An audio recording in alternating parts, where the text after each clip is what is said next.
chẳng dương thử cao slide thay mùi máu ok nè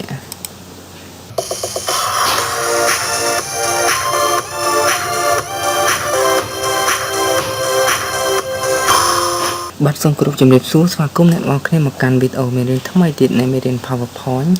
ngày nên trong bài nhận ngọc nên nơi chấm nói mỗi nơi mình đến PowerPoint cứ cả chạm qua tớiใน slide ទៅតាមការចង់បានរបស់យើងដោយយើងប្រើប្រាស់ gradient បាទអញ្ចឹងដូចខ្ញុំបង្ហាញជូនអ្នកនរគ្នាអញ្ចឹងនេះអញ្ចឹងខ្ញុំបង្ហាញអញ្ចឹងគឺខ្ញុំមាន4ទៅ5ពណ៌នៅក្នុង slide ហ្នឹងយើងអាចធ្វើការចាក់ផ្ទៃ background របស់ slide បានដោយយើងប្រើ gradient ក្នុងការចាក់ពណ៌បាទអញ្ចឹងមុនចូលទៅការអនុវត្តសូមអ្នកនរគ្នាជួយចុច like ជួយចុច subscribe និងចុចរូបកណ្ដឹងទៅដើម្បីទទួលបានវីដេអូមេរៀនថ្មីៗបន្ថែមទៀតពី channel របស់ខ្ញុំព្រោះថាបច្ចុប្បន្ន channel របស់ខ្ញុំបាន500ជាងហើយពិតជាសប្បាយចិត្តដែលអ្នកទាំងអស់គ្នាជួយគាំទ្រហើយខ្ញុំនឹងធ្វើវីដេអូ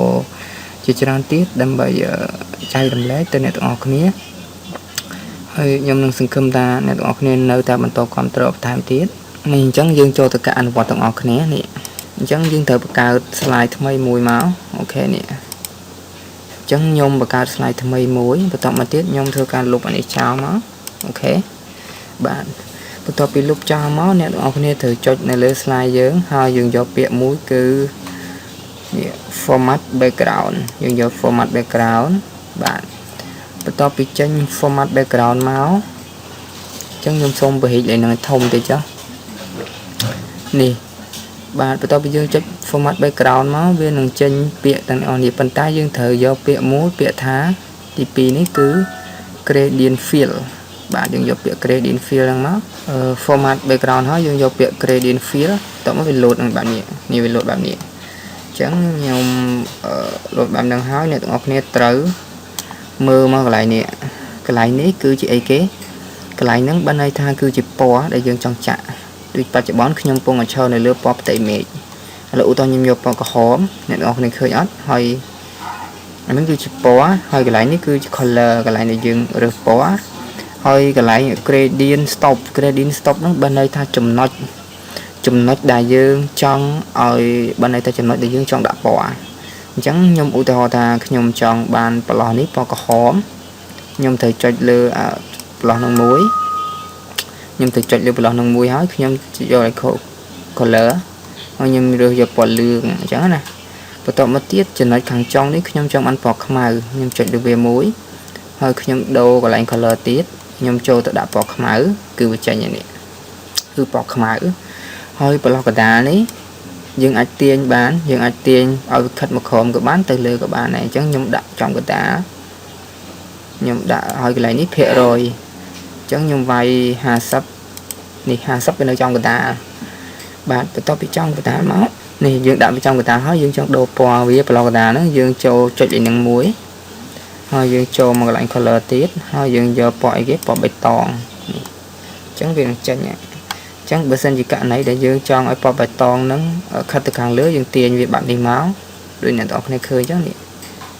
អូខេហើយយើងទាញមកខាងក្រោមមកគឺវាធ្លាក់មកក្រោមហើយអញ្ចឹងណាហើយcáiនេះចំណុចពីខាងក្រោមនេះគឺជាកន្លែងដែលយើងអាចបន្ថែមបន្ថយពលឺបានឲ្យវាដកអញ្ចឹងណានេះយើងចង់ឲ្យពណ៌ហ្នឹងវាភ្លឺច្បាស់រួចយើងអាចសេរីលេខនេះបានឥឡូវខ្ញុំអត់ប៉ះពណ៌ទេទុកវាប្រឡោះដែរចុះប៉ុន្តែអ្វីដែលខ្ញុំចង់បង្ហាញអ្នកទាំងអស់គ្នាដូចនេះចំណុចដែលខ្ញុំធ្វើទី1ហ្នឹងមានពណ៌ខ្មៅពណ៌សពណ៌លឿងពណ៌បៃតង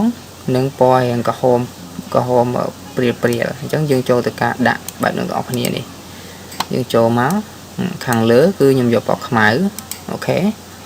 បន្ទាប់ពីខាងលើខ្ញុំដាក់វាពណ៌ខ្មៅខ្ញុំយកចុចយើងទៅចុចលើវាមួយហើយយើងយកពណ៌ខ្មៅបាទបន្ទាប់មកទៀតពណ៌សអញ្ចឹងដើម្បី add បានយើងត្រូវធ្វើម៉េចយើងត្រូវចុចនៅកន្លែងនេះមួយនេះយើងដាក់ cursor យើងលើប្រឡោះនេះមកយើងចុចមួយមកគឺចេញនេះនេះចុចមួយមកគឺវា add ឲ្យយើង auto អញ្ចឹងខ្ញុំយកពណ៌ស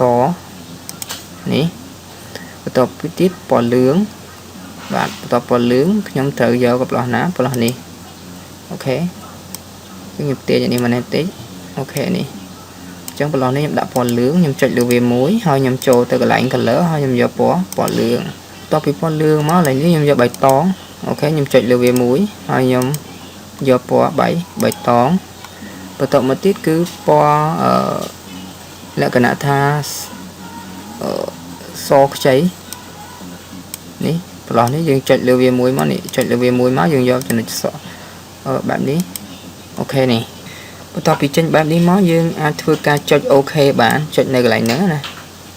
ឡូវខ្ញុំបន្ថែមពណ៌ទៀតឥឡូវខ្ញុំដាក់ add ទៅនេះមួយទៀតហើយខ្ញុំដាក់ពណ៌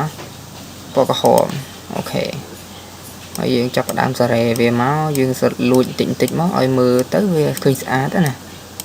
និយាយទៅអាស្រ័យលើ technique អ្នកនរគ្នាទេយើងចង់សារ៉េបែបម៉េចយើងអាចធ្វើការលួចវាមកនេះហើយយើងចុចអូ close បាទអញ្ចឹងយើង close បន្ទាប់ពីយើង close មកយើងនឹងបានផ្ទៃ background មួយដែលស្អាតប៉ុន្តែខ្ញុំយកពាក្យ fade mask background ដដែលអ្នកនៅឃើញពាក្យ close និងពាក្យ apply to all បើសិនជាយើងយក apply to all អ្នកនរគ្នាជំនួយខ្ញុំចុចយក apply to all គឺវារត់ទៅគ្រប់ slide ទាំងអស់បាទបែបនេះហើយចុច close បន្ទាប់មកទៀតខ្ញុំបង្កើត slide ថ្មីគឺវា auto ឲ្យយើងណាខ្ញុំបង្កើតប្រមាណគឺវា auto ឲ្យយើងដែរហ្នឹងចំណុចហ្នឹងចំណុចដែលយើងអាចធ្វើការដាក់ពណ៌ឬក៏ add ពណ៌ផ្សេងបានទៀតឥឡូវខ្ញុំចូលទៅដោះវិញយើងដោះវិញតែយើងទៅធ្វើម៉េចយកដូចគ្នាដែរយក format background បន្ទាប់ពីដល់ format background ហើយអ្នកទាំងអស់គ្នាត្រូវ loop វាអញ្ចឹងដើម្បី loop បានយើងត្រូវចុចសញ្ញាខ្វែងនេះមួយ remove gradient stop ហើយយើងចាប់ផ្ដើមចុចលើនេះមួយមកនេះចុចលើនេះមកហើយយើង remove វាចោលខ្ញុំចង់បានតែ3ពណ៌ទេខ្ញុំ remove របស់នេះចោលអូខេយើងទៅចុចអាសញ្ញាព្រួយនេះហើយយើងចុចអាហ្នឹងហើយយើងចុចឡើង remove អូខេតើវាចេញ remove មកវានឹងចេញហើយនេះជាអ្វីដែលយើងចង់បានបើយើងចង់បានខាងលើនេះពណ៌សយើងដាក់មកនេះពណ៌សអញ្ចឹងណាហើយកន្លែង angle នេះគឺជាបើន័យថា degree ដែលយើងចង់បានដូចអ្នកទាំងអស់គ្នាឃើញអញ្ចឹងយើងសារ៉េចង់បានប្រឆាត់នេះយើងចង់បានយ៉ាងម៉េចយើងសារ៉េមកតាមនឹងមកណាបាទនេះអញ្ចឹងខ្ញុំចង់បានប្រឈរ180 degree ហើយនេះក៏ជាកន្លែងដែលយើងអាចកំណត់ដែរថាយវានឹងប្រភេទបែបម៉េចដេកប្រឈរឆ្វេងស្ដាំយើងអាចជាប្រភេទខ្សែអីដល់នេះគឺជាប្រភេទខ្សែនេះផាតកន្លែងផាតហ្នឹងក៏ជាប្រភេទខ្សែដែរដែលយើងអាចធ្វើការរើសនៅនឹងបានទៀតហើយកន្លែងនេះវាមានស្រាប់កន្លែងនេះគឺពណ៌វាមានស្រាប់តែម្ដងដែលយើងអាចរើសបានអញ្ចឹងយើងអាចធ្វើការចុចលេងមកយើងអាចសារ៉េdegree នៃពណ៌ហ្នឹងលេងនឹងបានទៀតអូខេអញ្ចឹងយើង apply មកគឺវាចេញហើយអញ្ចឹងវីដេអូហ្នឹងមានតែប៉ុណ្្នឹងទេតាក់ទងនឹងការចាក់ពណ៌ដោយប្រើ gradient នៅលើ format background អញ្ចឹងវីដេអូនេះមានតែប៉ុណ្្នឹងសម្រាប់ការចែករំលែកទៅអ្នកទាំងអស់គ្នាខ្លីៗហើយខ្ញុំសង្ឃឹមថាអ្នកទាំងអស់គ្នានឹងអាចតាមទាន់នៅចំណុចនេះសម្រាប់អ្នកដែលគាត់អត់ទាន់បានរៀននៅកម្មវិធី PowerPoint ណាដោយសារតែខ្ញុំធ្វើនេះគ្រាន់តែជាការចែករំលែកទេហើយបើសិនជាខុសឆ្គងឬក៏និយាយទៅខ្វះចំណុចណាមួយក៏សូមការអធិស្ឋានផងព្រោះថាខ្ញុំដឹងថាមាន YouTube មួយចំនួនគាត់ធ្វើចំណុចនេះហើយតែខ្ញុំធ្វើនេះគាត់ចង់បង្ហាញទៅកាន់ពួកគាត់ដែលទៅចាប់ផ្ដើមរៀនកុំព្យូទ័រហ្នឹងគាត់អាចធ្វើការសិក្សាតាមរយៈ YouTube បានចូល channel របស់ខ្ញុំមកហើយយើងវាយ Kimsan តិចទៅយើងគ្រាន់តែចុចទៅយើងអាចចូលមើល playlist PowerPoint ទៅវាមានហើយអញ្ចឹងយើងអាចរៀនបាននៅនឹងបានដោយងាយស្រួលមែនតើដោយយើងមិនចាំបាច់ទៅសាលាទេដោយសារថ្ងៃនេះអ្នកទាំងអស់គ្នាដឹងហើយថា COVID-19 អញ្ចឹង COVID-19 វាពិតជាជំងឺមួយដ៏កាចសាហាវហើយអញ្ចឹងយើងអាចរៀននៅតាម YouTube បានព្រោះសម័យឥឡូវ smartphone មានគ្រប់ដៃយើងអាចរៀនបានស្រួលមែនតើបាទអញ្ចឹងអរគុណច្រើនសម្រាប់ការតាមដានវីដេអូហើយជួបខ្ញុំក្នុងវីដេអូក្រោយបន្តទៀត